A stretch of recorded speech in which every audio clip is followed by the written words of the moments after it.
Oh, recording now. But now I can't see him. Oh, there is his back. Okay. Let me close my door. Thanks, Baron. All right. Okay. Thanks, Baron. Okay. Okay.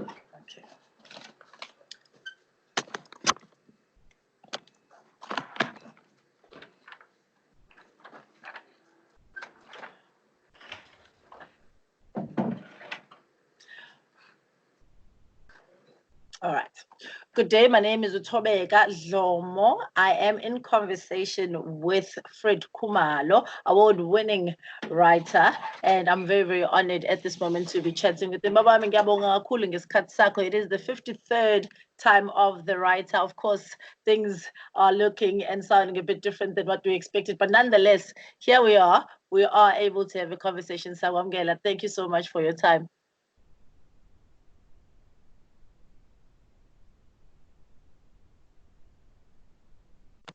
Hello? Can you hear me, Babu Kuman? Yeah, I can hear you. So I would like firstly to just introduce the person I'm going to be speaking to, Namhlanje. Ubabu Fred Khumalo is a novelist. He is based in Johannesburg. He's an author of 11 books. And today in this conversation, we are going to be focusing on his latest work, which is The Longest March. But before I start focusing on that work that we're going to be talking about, Your Longest March, Babu Khumalo, I'd like to actually just start. I know these days you go mostly as you are a journalist, but you're focusing more on writing.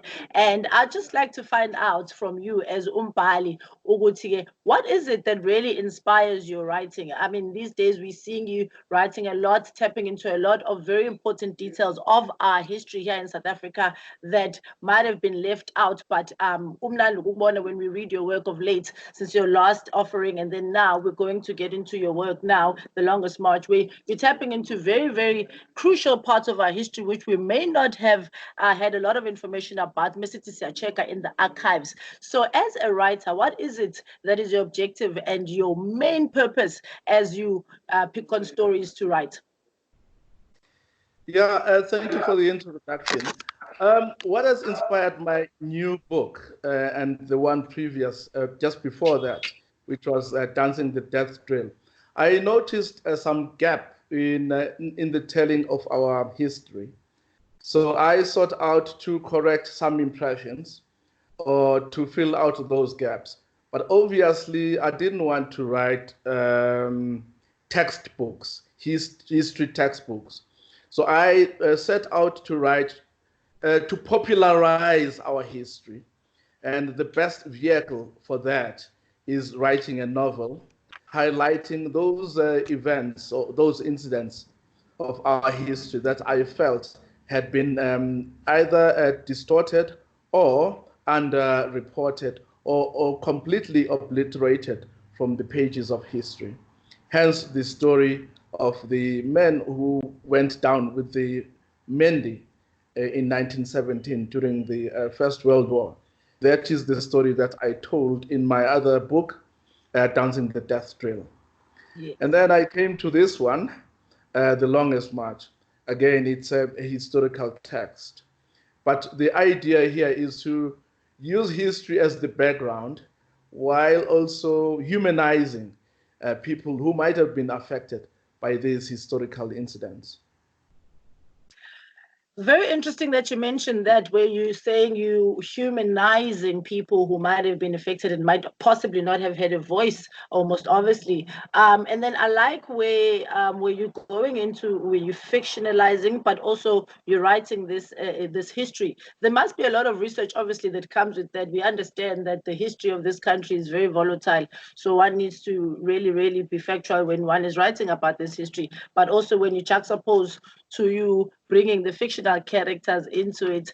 Maybe speak to me about the research that goes into this, maybe the body of research that one has to do in order to capture this accurately.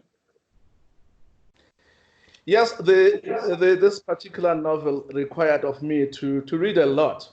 Well, thankfully, it's okay. Maybe let's start with the summary of the book itself so that the listener at home can appreciate where we're going and where we're coming from. Yes. So Yes. before the outbreak of the Anglo-Boer War of 1899, black people who worked on the mines or who worked in Johannesburg in general found themselves trapped in the city. They wanted to go back home, but the trains that they would have taken home had been taken over by the army. So they had to walk back home, and that involved lots of distances. So I focused on one particular group of Zulu men and some women and children who were compelled by circumstances beyond their control to walk from Johannesburg all the way to Natal and Zululand, as the territory was called at that time. So that's a distance of 420 kilometers. They covered it in 10 days with their belongings and so on. So that particular walk by these guys was reported by the newspapers of that time. So if you go to any good library, newspaper library, you visit the newspaper archives, you will find newspaper reportage on this particular story. The So Mawick March. I relied on how the newspapers of the time reported this story, but also there was a book written by an academic, just telling the story of Johannesburg at that time, the conditions, how did the mine workers live, what kind of food were they eating. So I had to read that kind of book. I read Charles van Onselen as well, who's a very good historian, but he's telling the story obviously from the point of view of a white academic. Now I felt there were nuances to the story that were missed in the book that he wrote, the New Nineveh and New Babylon. So I harvested as much as I could from that book, but I used my imagination as a historian. I mean, as a novelist. Yes. So that's how I got around telling this story. Thank you very much for going a bit in depth. Obviously, we don't want to give everything away for those who haven't read, but obviously we also want to just touch a bit so that the viewers can understand what they can expect. There's a character there who's quite interesting, because I like the fact that when you do read about this particular march, it's not really referred to anything much more than it says the Mawick March. And that's one of the characters in the books that you really go into, who actually is very bold in their character and who's very significant in the story. One question, why Muhle ngempela uMawick? Okay, Mawick was a real life character. He was a white guy from Richmond, you know, the town of Richmond in KZN. But he worked on the mines. He was a native agent. He helped the mines recruit black people from Natal and Zululand in particular. Because he could speak Zulu, many black people, you know how kind-hearted we are. Sometimes we are naive. We are very naive. We are standing Lomlung. He likes us. So Muhle Lomlung. So that's how the name came about. Kwamuhle. And you know the museum in Durban right now. It is named after. Yeah. Yes, that's a very popular museum there. He was the only guy who walked with these guys, with these 7,000 Zulu men and children and women who walked from Johannesburg to Natal. So he actually was at the forefront of the march, but he was ably assisted by a prominent Izinduna and other prominent guys from the community, because really you cannot expect one white guy to lead a march of 7,000 Zulu people who are very independent minded. So that is what I try to highlight in the novel, to say there were other heroes to this story who haven't been acknowledged. I'd like to go a bit in depth to the type of writing you do, the stories you tell, and you touched a bit earlier on why you write these stories. African literature, decoloniality, those are words that we hear being thrown around all the time when we attend seminars, especially in institutions of higher learning, where most of the time it's deemed that academics reside in institutions of higher learning where you find that might be a misconception because we find intellectuals in other spheres, your arts and other spheres. So in your writing, I like the fact that you do touch on matters that really might not have been touched on by people who are not of our color or our background, or people who might not have that interest, which is very, very interesting as a person who works the type of work you do, and also is in public figure where people can reach your work. Do you find that it's difficult, or do you find that now that you're focusing more on your writing, it gives you more leeway to do that as opposed to when you were in the newsroom, obviously knowing the climate of things, not now, maybe then when you were practicing? And also, what is the state of African literature as we stand now? Yeah, very challenging question right there. Um, my my idea of a writer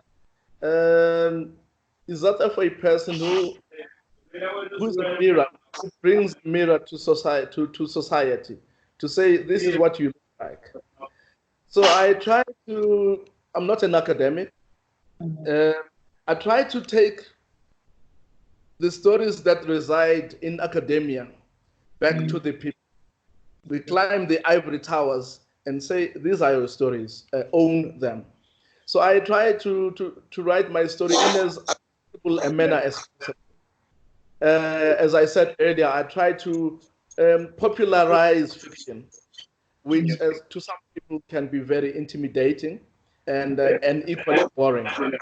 So when you introduce character, when you tell the story through human beings rather than soldiers and generals of armies and so on, people can relate to ordinary human beings like Mawala Kalengweni, Undugu Zempi, and Umusha, and so on. So that is a challenge one faces as a novelist. How do you mystify history?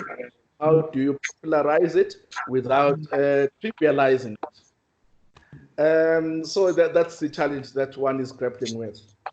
And I see that is being replicated, that is being done all over the continent.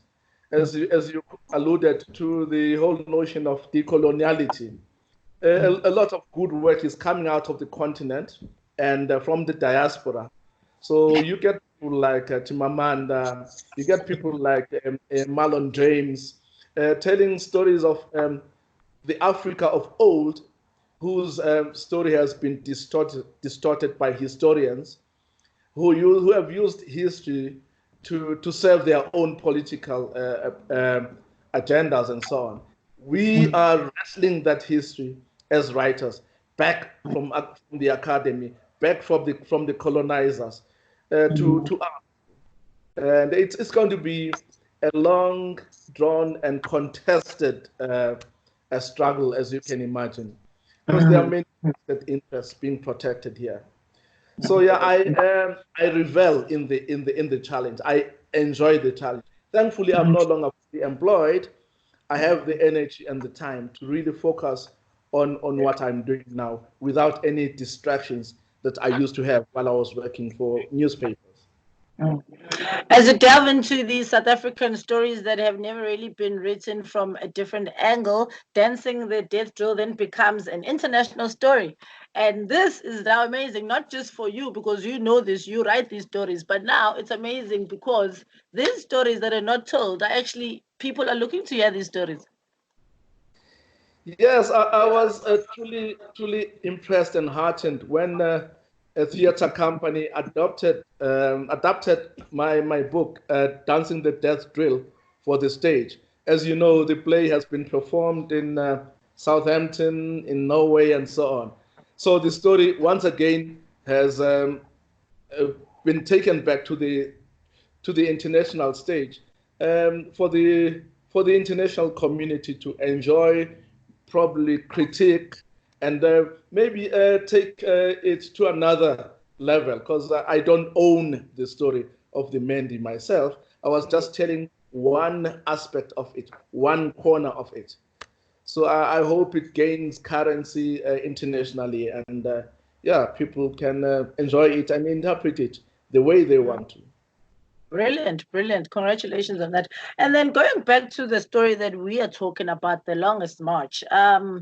You see, before we talk about the fact that you did embark on a march, I'd like to just find out about some of the issues that you tap into there, which are kind of sensitive, maybe not so right now because we speak about them as often as we can in inner circles, but also we ask questions as whether they existed in those times.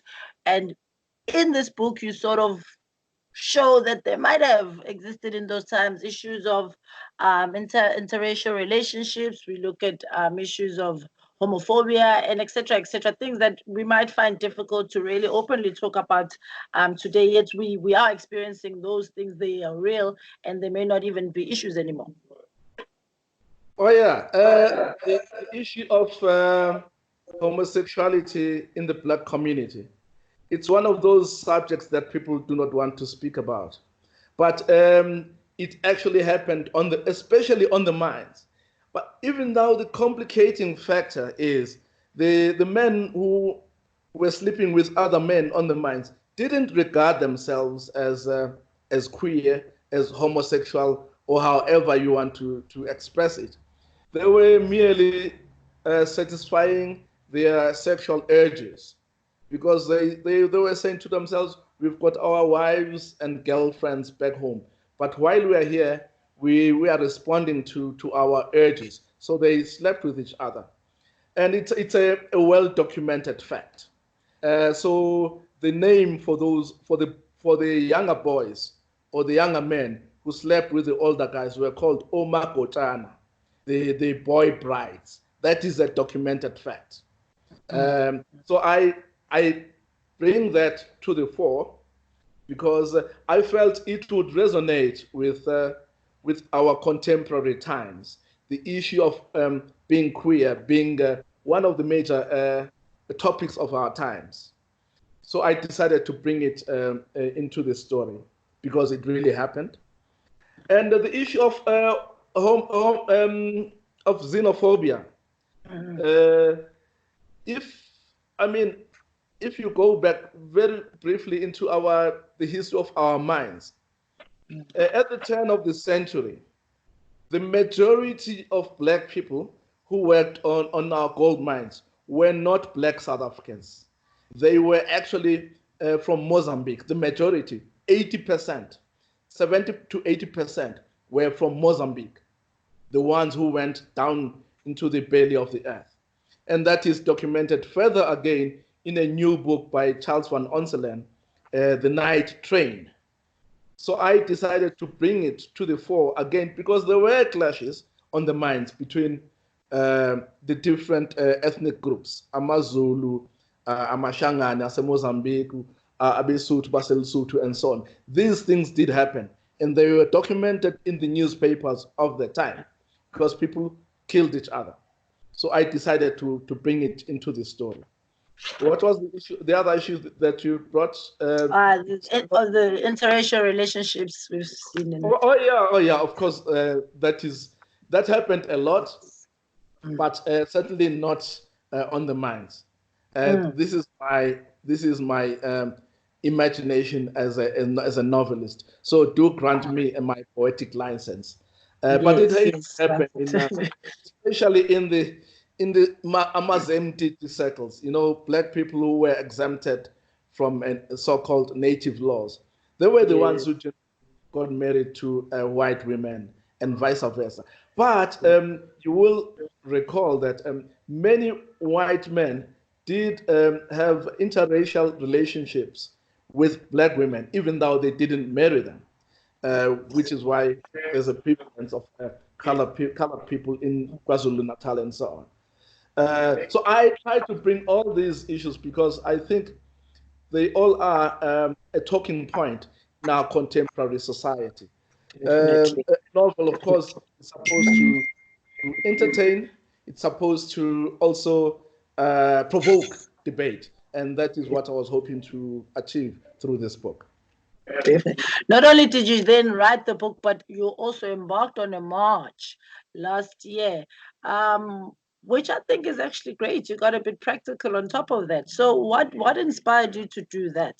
To actually go on this march? Of course, it wasn't as brutal, but it must have taken a lot for you to do that as well. No, with things happening.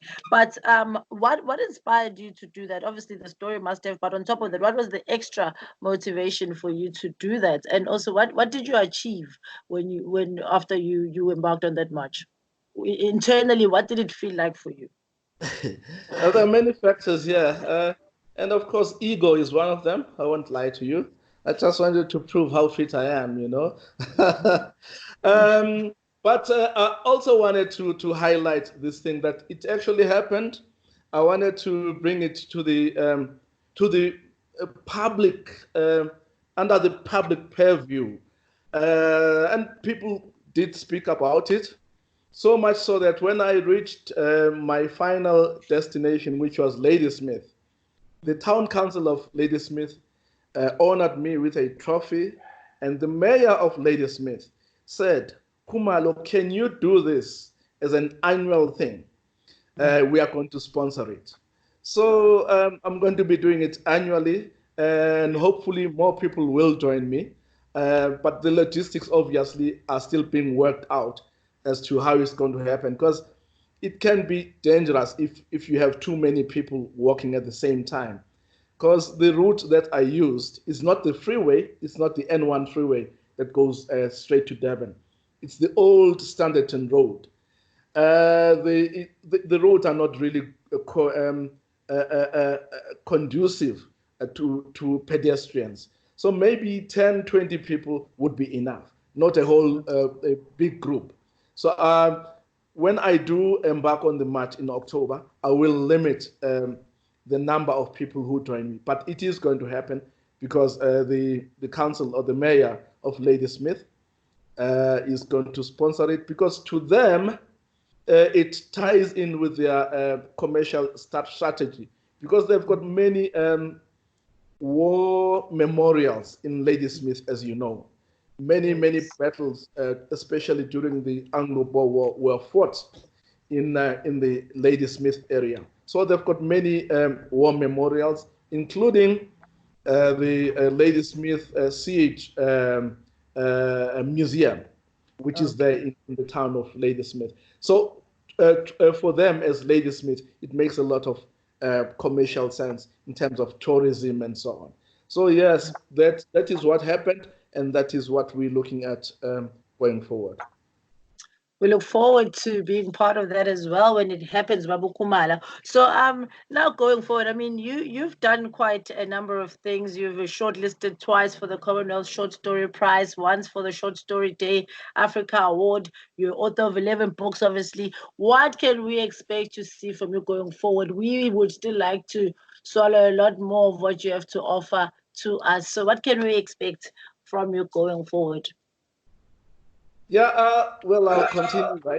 I've got a new book coming out in August this year, and but it's not a historical novel, it's a biography.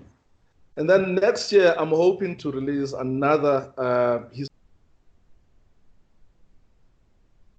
piece of our history that hasn't been told, I believe, properly. It hasn't been given its context properly. The story of the Bambata Rebellion. So I'm working on a novel on that particular story. So I'm hoping to release that book next year. Now, another challenge of mine, I've been writing in English for a long time. Of the 11 books, 2 are written in isiZulu.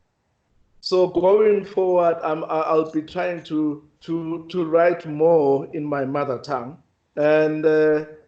and perhaps bring some of the books that I've published in English into my mother tongue in isiZulu, because English is so limited, and there are many of our people who can read, but who are not proficient in English. So when we write when we limit ourselves to English, we are cutting we are doing them a disservice. We are alienating them. So I'm hoping that I'll be doing more of translation from English into isiZulu and writing some books directly in Zulu and maybe later translating them into English. But I've only got two hands. I can't do everything at the same time, but I'll do my best. That sounds amazing. Sounds amazing. We look forward to that, Babu Khumalo. And then the book is published by Penguin. How do we get a hold of it? How do we make sure that we have the book on our shelves? Yes, the book is available at all good bookstores. In Durban, it's there at Adams. It is there at Ike's Books. And nationwide, it's available at Bargain Books, Exclusive Books. And failing which, you can buy it directly from me. You can just inbox me. I'm on Facebook. I'm on Twitter. I'm on Instagram. I do sell books from my house as well for those who don't have access to exclusive books and so on. So you can buy it directly from me.